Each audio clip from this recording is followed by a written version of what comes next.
خواہشات نفس کی پیروی ہمیشہ انسان کو گمراہی میں دھکیلتی ہے اور اپنے رب سے دور کرتی ہے۔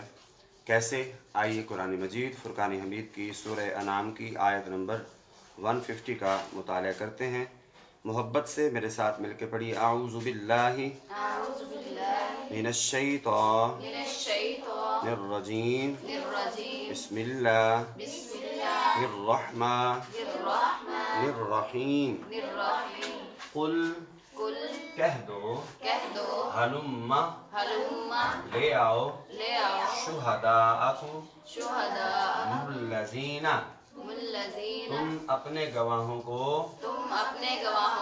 یشہدون، جو گواہی دیتے ہیں، ان اللہ، بے شک اللہ نے، حرم، حرام کیا، ھذا، یہ، کہہ دو، تم اپنے وہ گواہ لاؤ جو یہ گواہی دیتے ہیں کہ اللہ نے یہ حرام کیا ہے۔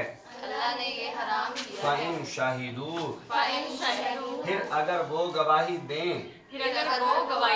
فَلَا تَشْهَدْ مَعَهُمْ، بس آپ ان کے ساتھ گواہی نہ دو۔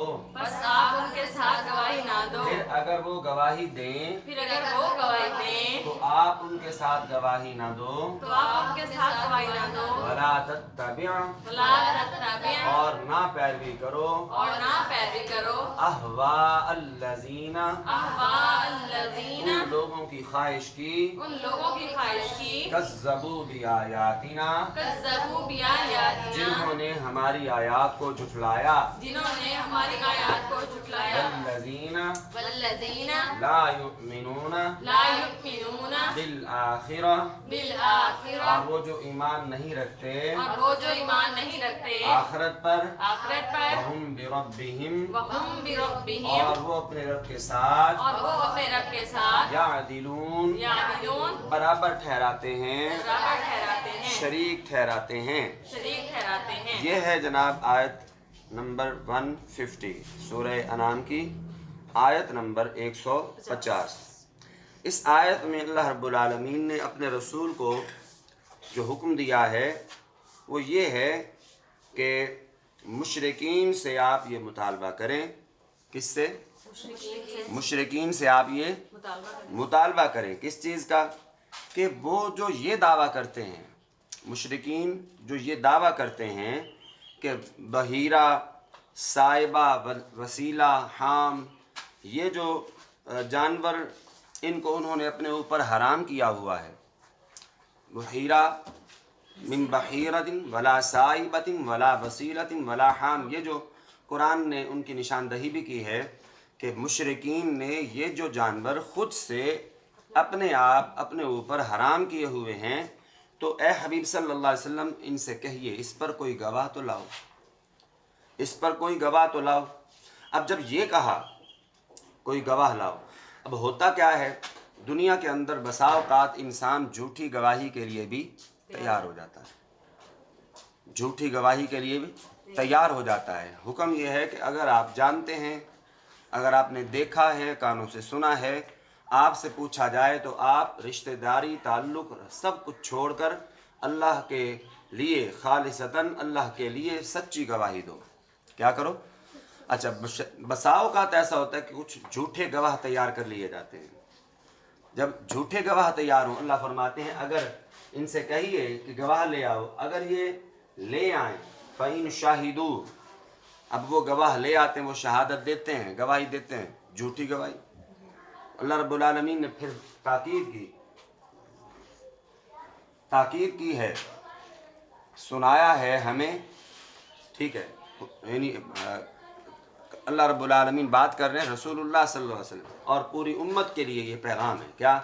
اگر وہ گواہی دینے کو تیار ہو جائیں، پھر کیا ہے؟ فَلَا تَشْهَدْ مَعَهُمْ، آپ ان کے ساتھ شامل نہ ہوں، آپ ہٹیں ان سے، وہ جھوٹے ہیں، جھوٹی گواہی دے رہے ہیں۔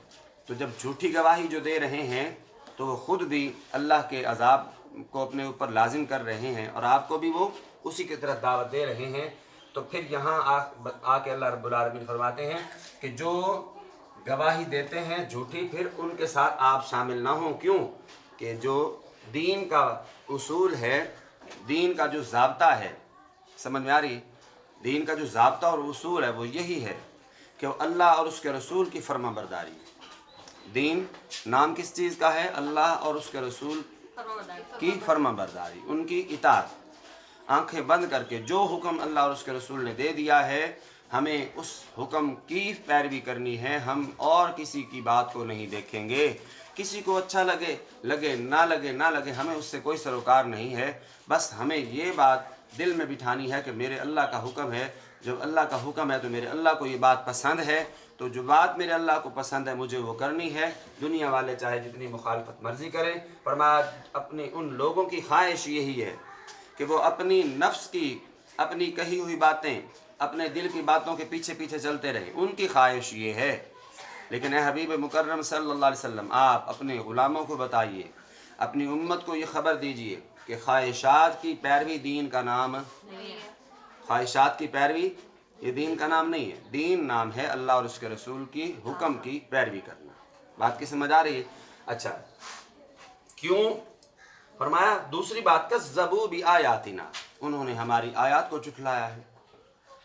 ایک تو وہ اپنے نفسانی خواہشات کی پیروی کرتے ہیں، اور جب انسان اپنی نفسانی خواہشات یعنی جو دل میں آئے کرتا رہے، جو دل میں آئے حلال کر لے، جو دل میں آئے حرام کر لے، تو پھر آہستہ آہستہ وہ کیا ہے؟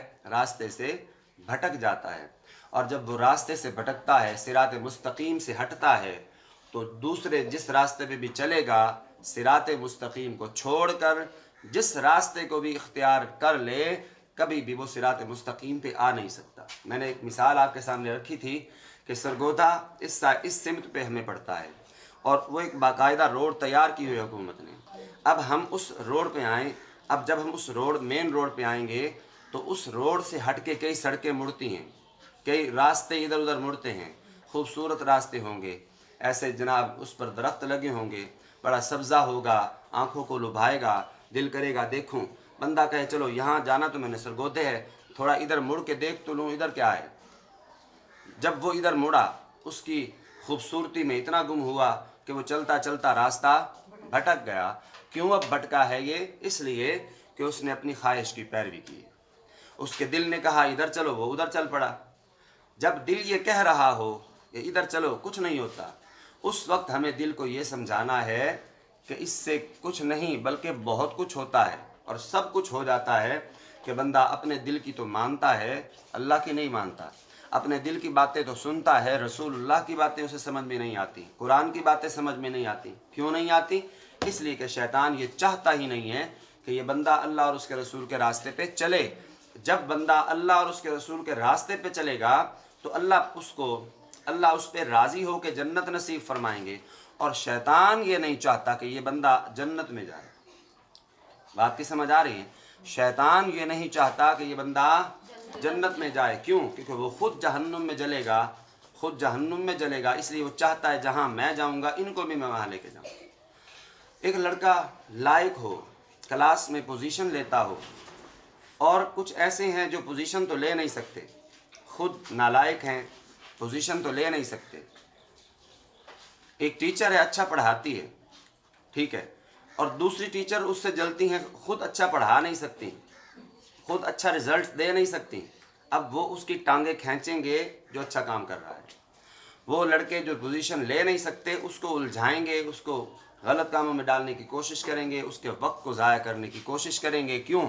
اس لیے کہ ہم پوزیشن نہیں لے رہے تو یہ کیوں لے؟ بات کی سمجھ آ رہی ہے؟ ہم نہیں پڑھ رہے، ہم قرآن نہیں پڑھ رہے تو یہ کیوں پڑھے؟ ہماری آواز اچھی نہیں ہے تو اس کی اچھی کیوں ہے؟ ہمارے پاس کچھ نہیں ہے تو اس کے پاس کیوں ہے؟ تو جو جلن ہے، جو وہ کڑن ہے، وہ انسان کی خواہشات نفس جو غلط ہیں، وہ انسان کو اس غلط راستے پہ لگا دیتی ہیں کہ انسان پھر حرام کاری کرتے ہوئے بھی اجتناب نہیں کرتا، غلط کام کرتے ہوئے بھی اجتناب نہیں کرتا، قتل کرنے سے بھی بندہ دریغ نہیں کرتا۔ کیوں؟ کہ وہ اپنے نفس کی خواہش کو پورا کر رہا ہے۔ کڑن جو ہے اس جلن کو وہ کم کرنے کی کوشش کر رہا ہے۔ یہ جلن تو کم نہیں ہوگی چاہے وہ ساری کائنات کو مار دے، اس جلن نے اور بڑھنا ہے، بڑھتے بڑھتے انسان کے اعصاب پہ ایسے حاوی ہوگی کہ وہ بندہ نفسیاتی مریض بن کے خود ہی اپنی موت آپ مر جائے گا۔ اس لیے فرمایا کہ یہ نفسانی خواہشات کے پیچھے نہ پڑو۔ دوسری بات، جو اللہ کی آیات کو جھٹلاتے ہیں اور آخرت پہ ان کا ایمان ہے ہی کوئی نہیں، آخرت پہ ایمان، آخرت پہ یقین، یہ ایمان کی نشانی ہے۔ کیا ایمان؟ کہ ہم نے مرنا ہے، مرنے کے بعد ایک دن اللہ نے پھر ہمیں زندہ کرنا ہے، اور جب ہمیں زندہ کرنا اللہ تعالیٰ نے دوبارہ، تو پھر ہم اللہ کو کیا منہ دکھائیں گے؟ جب زندہ کیا جائے گا تو ہم سے پوچھا جائے گا کہ بھیجا گیا تھا پڑھنے، کیا کیا؟ قرآن کیسے یاد کیا؟ قرآن کو یاد کرتے رہے، صرف طوطے کی طرح رٹا ہے، یا اس کو دیکھا بھی ہے، اس کو سمجھا بھی ہے، اس پہ عمل کرنے کی کوشش بھی کی ہے؟ تو جب ہم وہاں صم بکم عمی فہم لا یرجعون، جب ہم وہاں خاموش کھڑے ہوں گے تو پھر فیصلہ تو اللہ خود فرما دے گا۔ اس لیے اپنی اس موجودہ زندگی سے فائدہ اٹھائیے، اللہ اور اس کے رسول کی اتباع اور اس کی پیروی میں اپنے آپ کو کھپائیے، دین کے لیے وقت نکالیے۔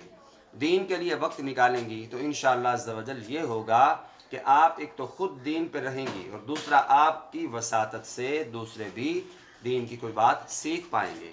یہ درس قرآن کا سننا، یہ اس کی ریکارڈنگ کرنا، اس کا مطلب یہ ہے، اس کا مطلب صرف یہی ہے کہ آپ کو بتایا جاتا ہے اس سے دو باتیں آپ ذہن میں لے کے، آپ کو بتایا جا رہا ہے سب سے پہلے کہ آپ خود سنیں اور عمل کریں۔ کیا کریں؟ خود سنیں اور کیا کریں؟ عمل کریں۔ اور جب اپنے عمل میں آ جائے بات تو پھر اس بات کو دوسروں تک بھی پہنچائیں۔ یہ تبلیغ ہے، یہ دین کی خدمت ہے، اور جہاں ہو سکے آپ جہاں بیٹھیں، دو دوست بیٹھیں، رشتہ داروں میں بیٹھیں، تو آپ کوئی نہ کوئی دین کی بات ہی کریں۔ باتیں تو کرنی عورتوں نے، رکنا تو ہے کوئی نہیں، کوئی ادھر کی مارے گی، کوئی ادھر کی مارے گی، تو آپ بہتر طریقہ اختیار کریں، آپ ان سے درود پاک پڑھائیں، ایک بار درود پڑھ کے ان کو کوئی حدیث سنا دیں، کوئی آیت سنا دیں۔ فرمایا وہ محفل سب سے بدتر ہے، وہ محفل سب سے بدتر ہے جس محفل میں اللہ کا نام نہ لیا جائے، جس محفل میں اللہ کا نام نہ لیا۔ ہم جائیں، بسم اللہ شریف پڑھیں، درود پاک پڑھیں، اور ہم عورتوں کو، خواتین کو جو ہمارے گرد و پیش بیٹھی، ہماری ایمن کے ایک دوست بھی آئی ہے، ہم اس سے بھی درود پاک پڑھا کر اس کو بھی ایک حدیث سنا دیں، اس کو بھی کوئی دین کی بات سمجھا دیں۔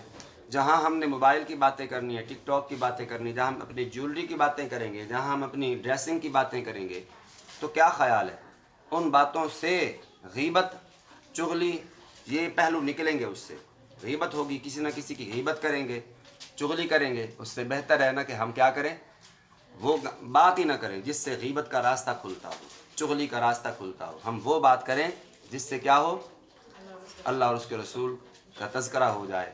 انسان جس سے محبت کرتا ہے نا، جس سے انسان محبت کرتا ہے، اس کی زبان پہ ہر وقت اسی کی بات ہوتی ہے۔ جس سے انسان محبت کرتا ہے، زبان پر ہر وقت اسی کی بات ہوتی ہے، اور اس کے کان بھی ہر وقت اسی ہی کی تذکرے اور اسی کی بات سننا پسند کرتے ہیں۔ ہمیں اللہ سے کتنا پیار ہے، یہ خود پوچھ لیں اپنے آپ سے کہ ہم اللہ کی باتیں سننے کے لیے کتنے بے چین ہوتے ہیں۔ جب بیٹھے ہوتے ہیں، جب گھر سے آتے ہیں، ہمارا جو ہے نا آدھی آنکھیں کھلی ہوتی ہیں، آدھی بند ہوتی ہیں۔ یہاں کلاس میں یہی حالت ہوتی ہے کہ ہم اللہ کا ذکر سن رہے ہوتے ہیں، ہمارا دھیان کہیں اور ہوتا ہے۔ تو اللہ کی محبت کا دعویٰ اور پھر اس دعوے میں مخلص ہونا، یہ مومن کی نشانی ہے۔ میں دعویٰ کروں کہ مجھے اللہ سے پیار ہے تو پھر ہر وقت مجھے اللہ کی باتیں ہی کرنی چاہیے۔